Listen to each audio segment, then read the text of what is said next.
Assalamualaikum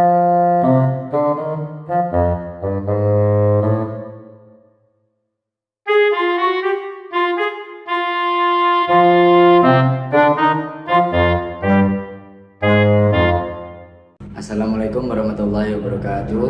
Perkenalkan, nama saya Hardiman. Saya dari Prodi HKI semester 3 Kampus Al-Falah Banjarbaru.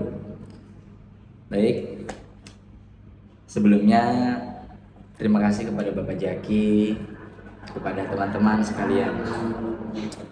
Jadi pada kesempatan kali ini saya akan membahas mengenai trias politika.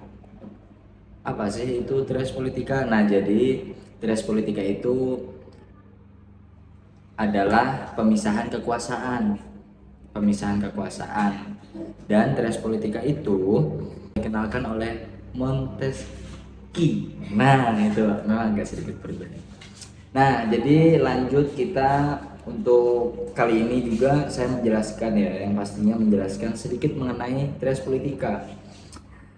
Nah, jadi trias politika ini terbagi menjadi 3 bagian karena pada konsepnya memang terbagi menjadi 3 ya. Nah, sebelum kita lanjut menjelaskan apa saja dan siapa saja trias politika, saya akan menjelaskan terlebih dahulu apa saja nih fungsi-fungsi dari trias politika. Adanya trias politika itu berfungsi untuk menghindari adanya kekuasaan absolut. Trias politika mencegah dari keoverpoweran dan menghindari dari penyalahgunaan kekuasaan. Nah, jadi trias politika ini juga untuk menghindari kelimpahan wewenang. Maksudnya tuh kayak, jadi trias politika ini tuh nggak dilimpahkan untuk satu orang aja. Supaya apa? Supaya itu tadi nggak ada kerusuhan. Maksudnya tuh nggak ada kayak, iya dibagi-bagi bang, intinya tugasnya tuh dibagi-bagi. Maksudnya nggak dilimpahkan dalam satu orang tadi supaya nggak ada penyalahgunaan kekuasaan. Maksudnya ya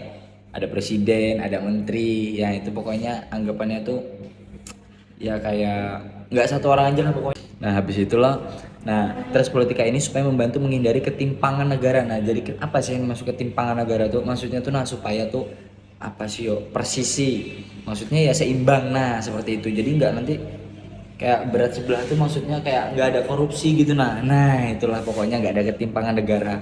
Nah, jadi fungsi-fungsi trias politika ini sangat relevan dengan ideologi demokrasi yang dimaksud itu tadi. Nah, jadi trias politika itu digunakan oleh negara yang menganut demokrasi. Contohnya negara apa? Indonesia, negara kesatuan Indonesia ini bos, senggol dong.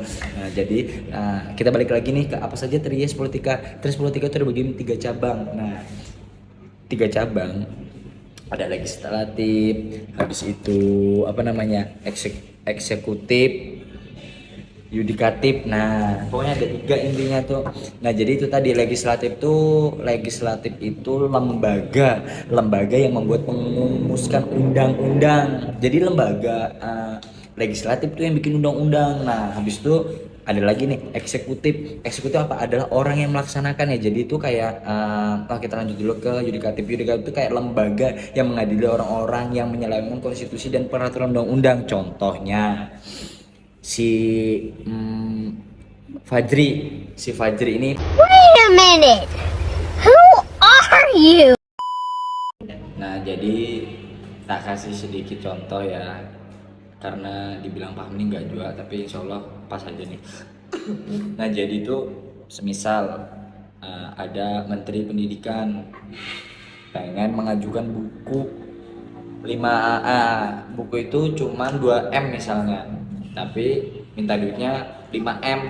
Nah, otomatis lebih 3 nih. Nah, itu tadi fungsi dari trias politika, supaya tidak terjadi menghindari penyalahgunaan kekuasaan.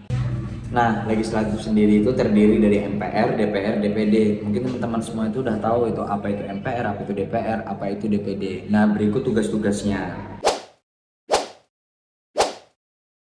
Sedangkan eksekutif itu terdiri dari presiden, wakil presiden, menteri. Berikut juga tugas-tugasnya.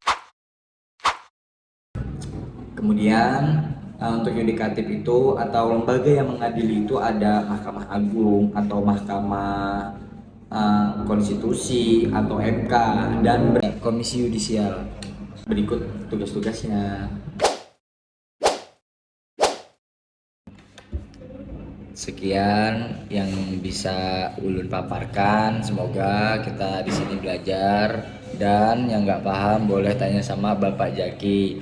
Yang pasti Ulun terima kasih sama Bapak Jaki dan teman-teman semuanya. Di sini saya hanya pemateri tambahan, bukan mengisi hati yang kosong. Saya akhiri. Wassalamualaikum warahmatullahi wabarakatuh. HKI los.